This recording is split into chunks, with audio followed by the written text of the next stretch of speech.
Setelah menghancurkan hidup begitu banyak orang, akhirnya dalang dibalik semua kekacauan mulai terungkap.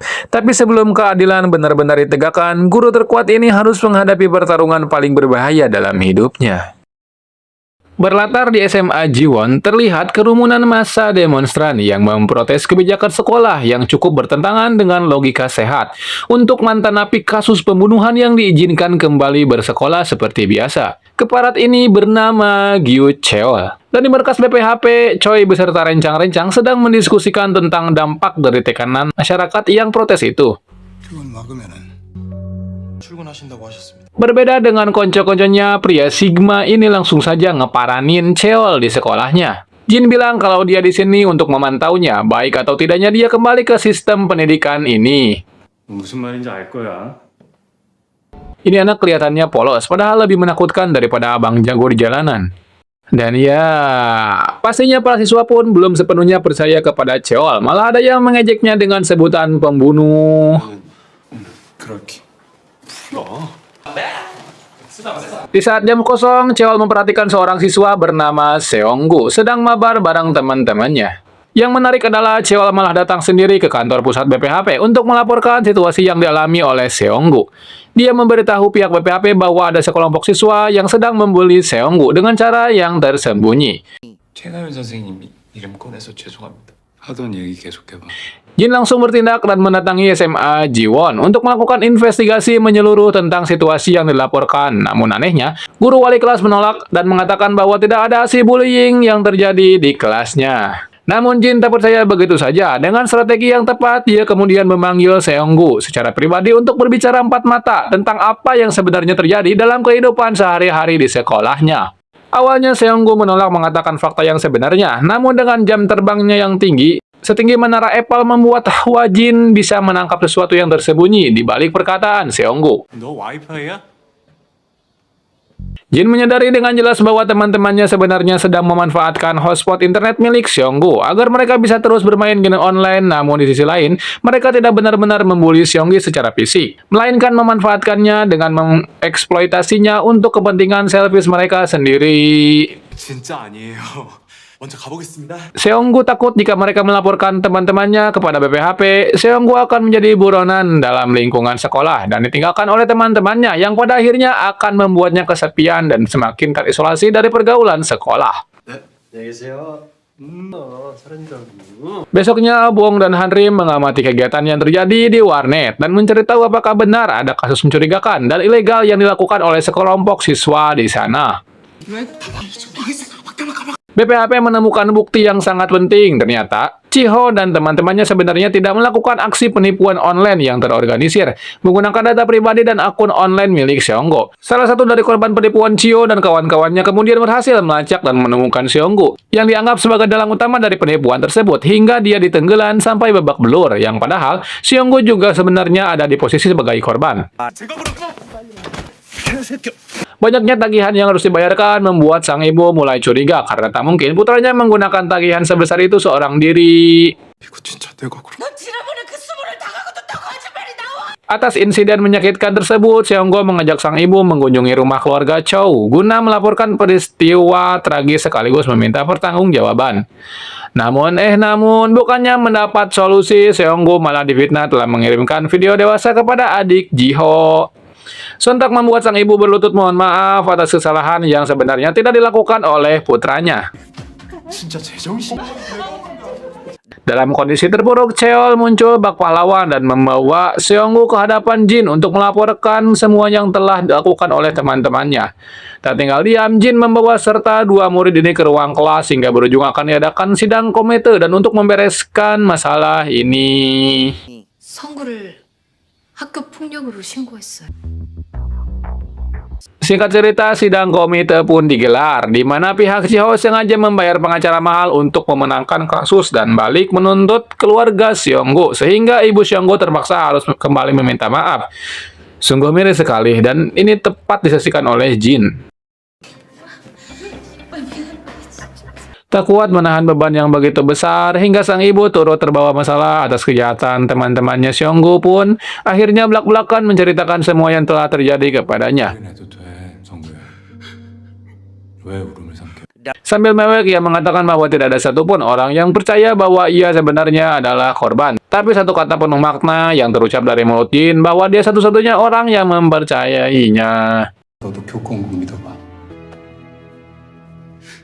Setelah Seonggu bisa diajak bekerja sama, Hanri masuk kembali ke sekolah dengan menyamar sebagai murid baru yang siap menggantikan manusia hotspot. Seolah tak sengaja menawarkan diri menjadi sumber koneksi yang lebih kuat dan aksesoris yang lebih lengkap. Tanpa mereka ketahui, diam-diam Hanrim sudah bekerja sama dengan Bong untuk menyadap dan mengakses akun mereka satu persatu. Tak lama akun game Chiho di-ban, sampai ratusan ribu transaksi mencurigakan bermunculan, postingan palsu menyebar, bahkan biaya rental skuter membengkak sama persis seperti yang dulu Chiho lakukan terhadap Seonggu. Tanpa berpikir lama, Chiho akhirnya sadar siapa dalang di baliknya, sehingga ia langsung meluapkan amarahnya pada Hanrim dan menuntut pertanggungjawaban darinya.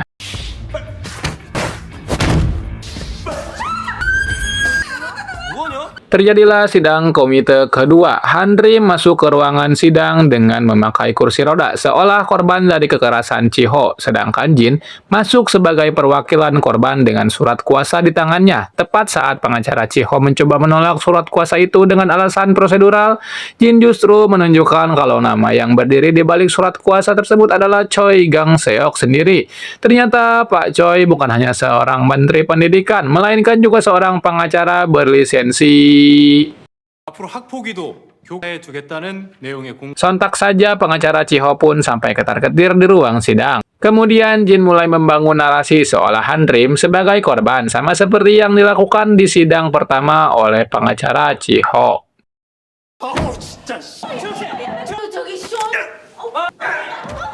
Setelah identitas Hanrim sebagai agen BPHP terbongkar di depan semua orang, Chiho mencoba membela diri dengan satu argumen klasik yang sangat lemah, yaitu ia tidak pernah melakukan tindakan kekerasan terhadap Seonggu secara langsung.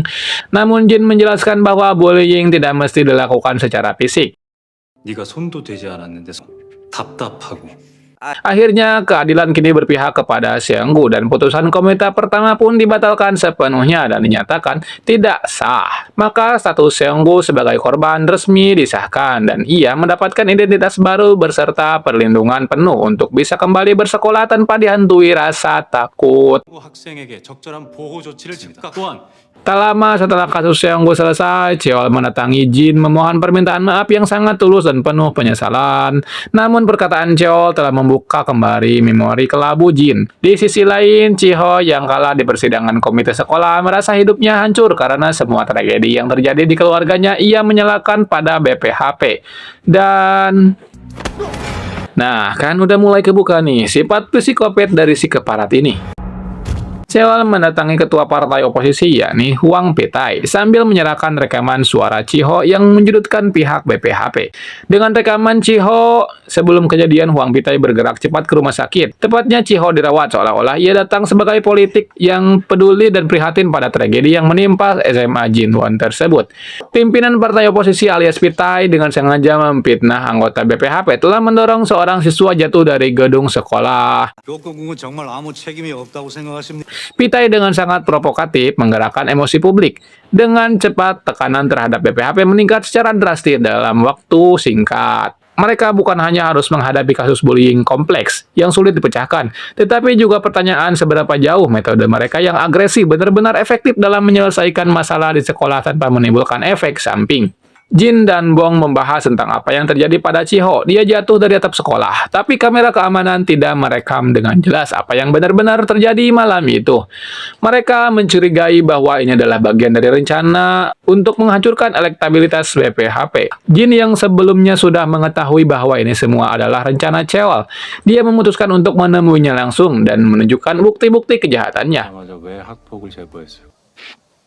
Untuk memahami dendam terpendam Nahwa Jin terhadap Cheol, kisah akan dibawa mundur beberapa tahun ke belakang. Saat seorang guru bernama Gayun ini dulu berkali-kali menjemput Cheol yang sedang berkeliaran di jalan, sambil terus berharap bahwa murid Badung ini akan kembali ke jalan yang benar. 학교 만들려고 노력하는 선생님들 많아. 그럼 오지 마라. 그럼 쌤도 안 가. Berkat kegigihan Gayun, Akhirnya, Cheol pun luluh dan bersedia kembali ke bangku kelas. Namun di balik wajah penurut itu, ia sebenarnya sedang menyusun logika yang sama sekali berbeda dari yang dia bayangkan. Sebuah rencana gelap yang dia ceritakan langsung kepada para gembong di jalanan. 매년 수백 명씩 신규 고객이 생기는 거. 그게 뭐 어쩌다고. Kembali ke masa sekarang, Cheol sengaja menyebak Jin dengan masuk ke titik lemahnya dengan sengaja menjelek-jelekan Bu Guru Gayun, yakni mendiang calon istrinya dari Jin. Sehingga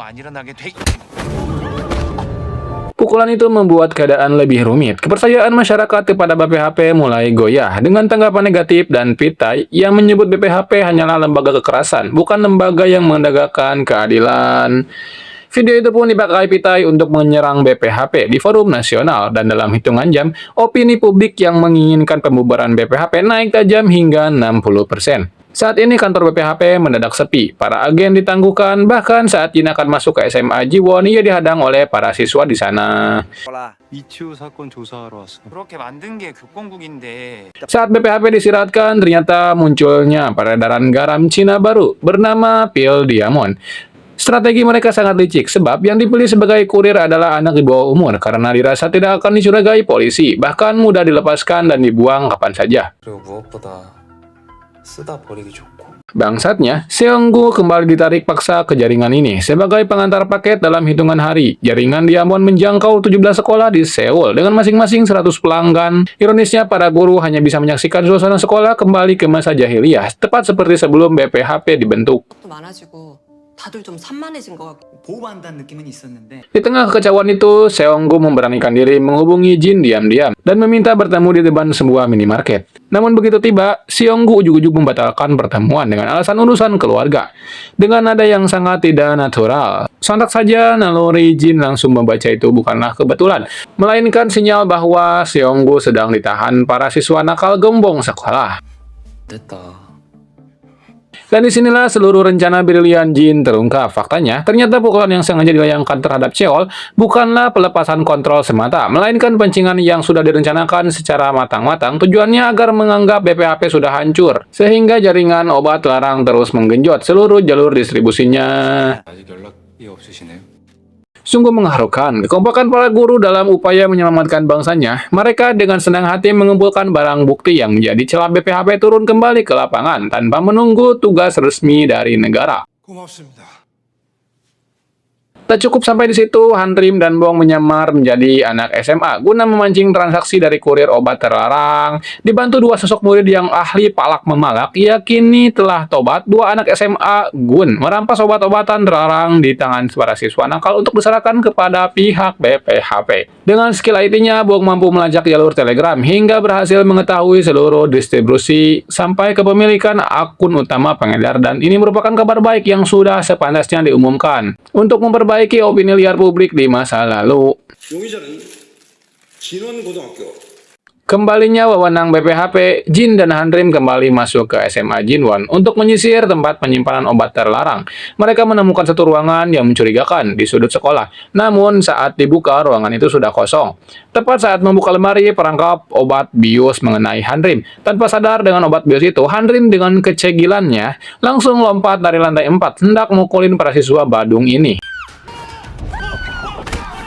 Sialnya saat bertarung melawan antek-antek Cheol, Hanrim mulai terpengaruh efek zat yang menjadi perangkap tadi, sehingga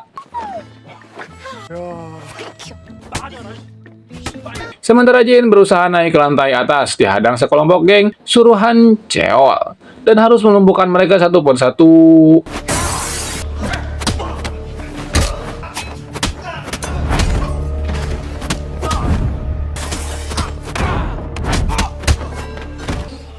Di sini Bong mulai mencoba untuk ikut bergelut, yang hasilnya geng Diamond berhasil dilumpuhkan hingga kesadaran Hanrim pun kembali perlahan. Di waktu yang sama, Jin sampai di lokasi sakral, yakni sebuah koridor sekolah yang persis tepat Bu Guru Gayun dulu dihabisi, dan ingatan Cheol pun kini terbuka dan membawanya ke momen saat mendiang Bu Gayun tidak sengaja menemukan barang bukti yang Cheol sembunyikan di tasnya. Namun bukannya melapor ke polisi, Bu Guru Gayun dengan naifnya memberikan Cheol satu kesempatan lagi untuk berubah. 어떻게 된 거니? 왜 경찰에 신고하지 않았어요? Bukannya sadar, Cheol justru memanfaatkan kebaikan gurunya sebagai celah, sebab kalau Bu Guru belum melaporkan kepada siapapun, itu berarti masih ada kesempatan baginya untuk menyingkirkan satu-satunya saksi, dan tempat di titik itulah dia membongkar siapa dirinya yang sebenarnya. Dan ya, memang dari awal Cheol ini udah jadi psikopat, bahkan tak ragu sekalipun meski kepada gurunya. Memang otak dan hatinya udah digadein ini. Saat ini Jin terus mendekati Cheol sampai ke posisi yang sama persis dengan lokasi tragedi pembunuhan Bu Guru Gayun. Namun sialnya, Cheol malah menahan Songgu sebagai sandera yang membuat Jin tidak bisa langsung melukai aksi penyerangan. Tragedi di masa lalu seolah kembali terulang, di koridor yang sama, di sekolah yang sama, dan dengan pelaku yang sama pula. Kini justru Jin yang berdiri di posisi yang dulu ditepati oleh tunangannya sendiri. Meskipun tubuhnya telah terluka, Jin tetap memilih tidak melawan demi keselamatan Seonggu. Namun beruntung, Han Rim datang di waktu yang tepat, dan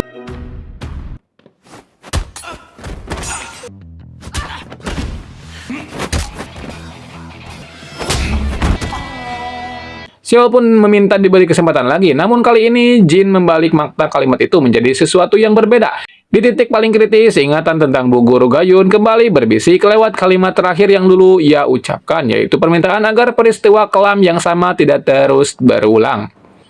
Mendengar bisikan itu, Jin memilih jalan yang membedakan diri dari seorang pembunuh, yaitu menghentikan kejahatan tanpa harus mengambil nyawa siapapun, sambil mengatakan yang memaafkan Cheol bukanlah dirinya, melainkan mendiang Bu Guru Gayun. 유철아, 그러면 안 돼. Setelah pertarungan berakhir, Cheol resmi dikeluarkan dari sekolah dan diproses secara hukum atas seluruh pelanggarannya, mulai dari Undang-Undang BPHP, Undang-Undang Narkotika, sampai berbagai kasus kekerasan lainnya. Singkat cerita, Menteri Choi menutup seluruh kisah ini dengan satu pesan yang akan tetap diingat oleh warga Korea. Dengan jujur, beliau mengakui bahwa BPHP bukanlah lembaga yang sempurna. BPHP bisa seperti ini adalah berkat dukungan dari warga hebat. Ingat, kasus besar memang selesai, namun perjuangan belum berhenti sampai di sini.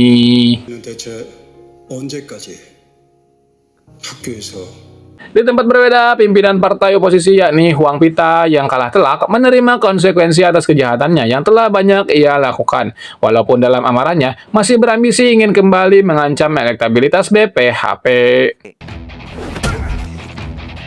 Besoknya, tim BPHP langsung mendatangi sebuah arena basket sekolah, tempat seorang atlet muda memperlakukan rekan satu timnya layaknya budak atau jongos, hingga Bong pun melangkah masuk ke lapangan dan petualangan baru pun siap dimulai. Jin tersenyum sambil melihat batu nisan mendiang kekasihnya. Dia percaya bahwa mendiang Bu Guru Gayun sudah merasa puas dengan apa yang telah mereka capai. Keadilan sudah didapat, sang pembunuh sudah ditangkap, dan sistem pendidikan mulai berubah menjadi lebih baik. Episode ini menunjukkan bahwa keadilan memang mahal harganya, tapi keadilan itu layak diperjuangkan untuk semua orang. Bu Guru Gayun adalah simbol dari guru yang baik, namun yang tidak patut dicontoh adalah sifat naifnya yang merasa semua orang bisa berubah mengikuti kehendaknya. Kesimpulan dari episode pertama sampai akhir ini adalah bahwa untuk menciptakan suasana sistem pembelajaran yang baik bukan hanya tanggung jawab guru, wali kelas, dan murid saja, tetapi lebih jauh dari itu melibatkan banyak orang dan termasuk masyarakat dan pemerintah itu sendiri. Karena hidup yang adil adalah hak setiap orang. Ke pasar Cimol meli dodol, hayang minum cendol, nu datang kalah tagihan pinjol. Saya Robert, mewakili diri saya sendiri dan teman yang selalu saya minta hotspot, mengucapkan terima kasih dan sampai jumpa di video selanjutnya. Rawr.